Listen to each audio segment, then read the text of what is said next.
Hello, friends. We're on part 2 of our journey of freedom from the fear of rejection. And in this series, we're talking about choices we can make to tear down the defenses we've talked about in part 1. So let me review 2 of the defenses we've already talked about. One is performing to gain love and acceptance.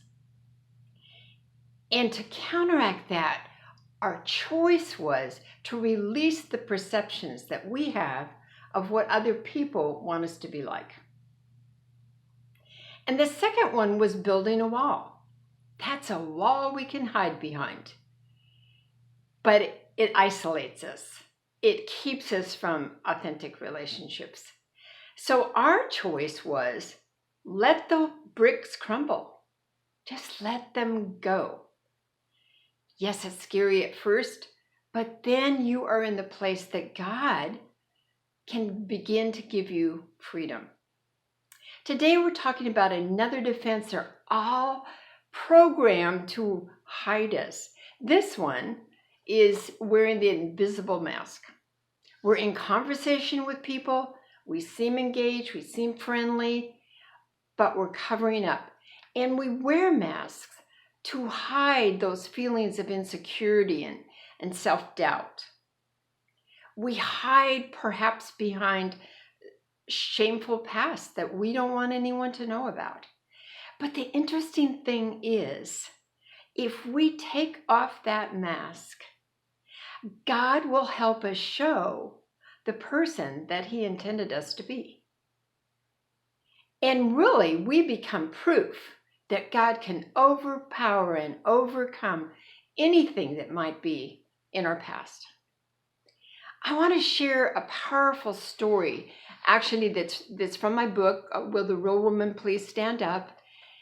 And it's about a wonderful woman who was an introvert, a very extreme introvert, and she felt that God was asking her to become more visible. It was a huge decision for her.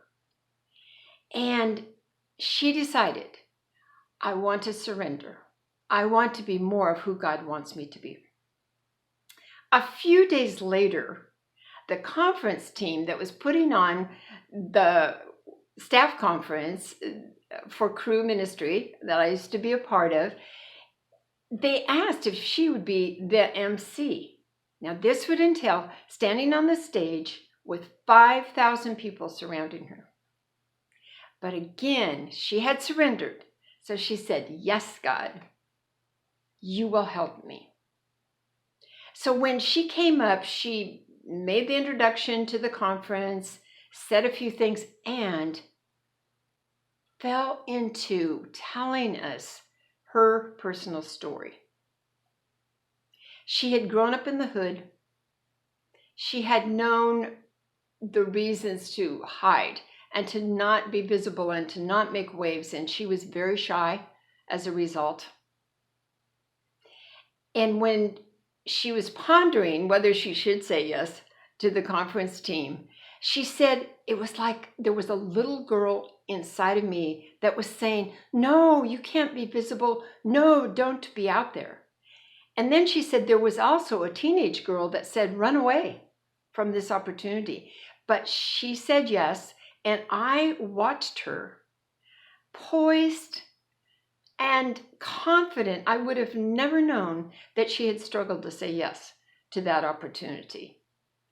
And as she gave her story, you could hear a pin drop in that whole auditorium.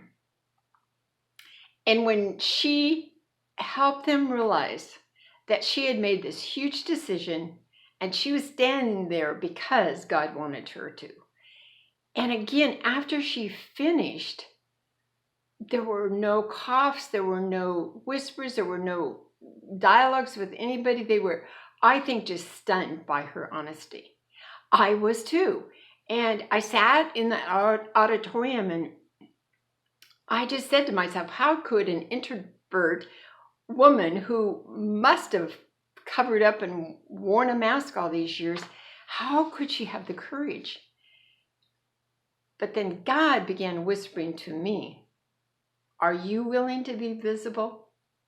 Are you willing for me to open doors and lead you out?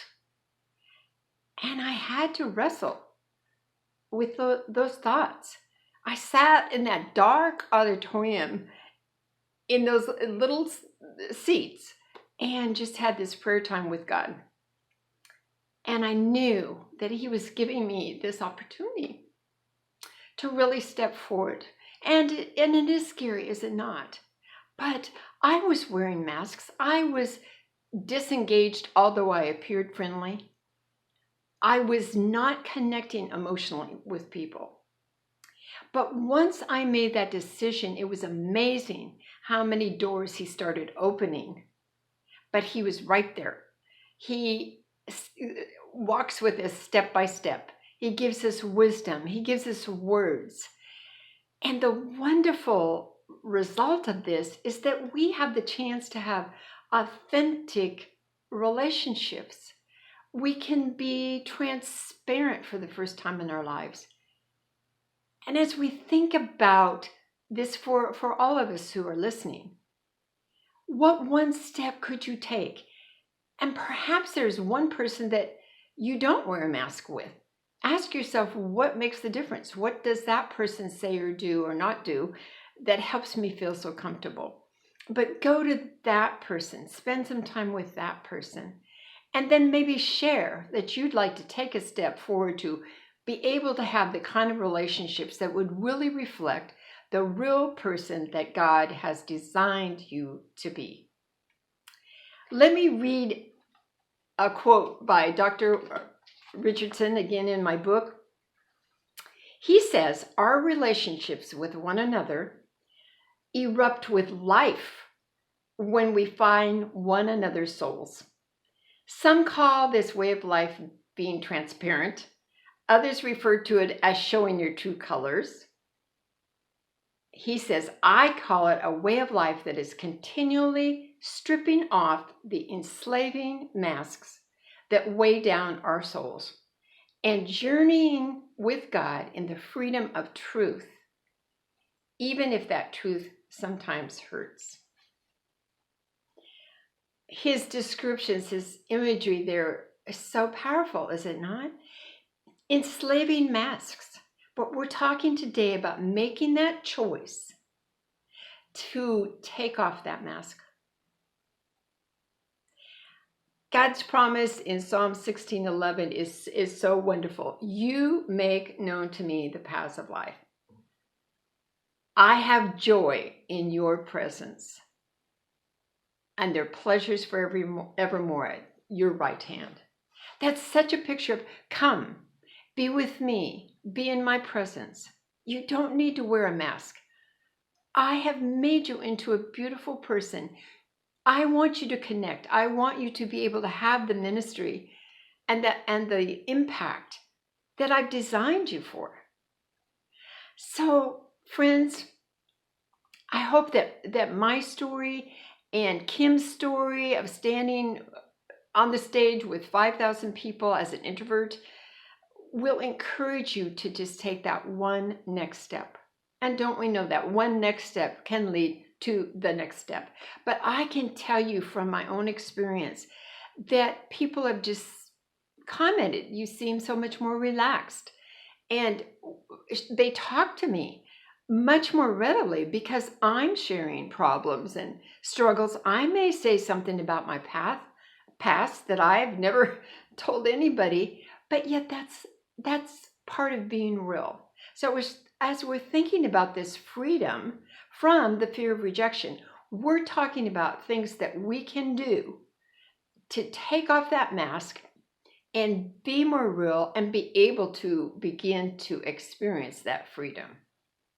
So I pray that the things we've talked about today will give you some steps, some guidance, some thoughts that you could ponder, because God doesn't want you to wear a mask anymore. You're beautiful just the way you are. So I will look forward to the next video that will give another choice to tear down that false identity that we've created. I look forward to that time.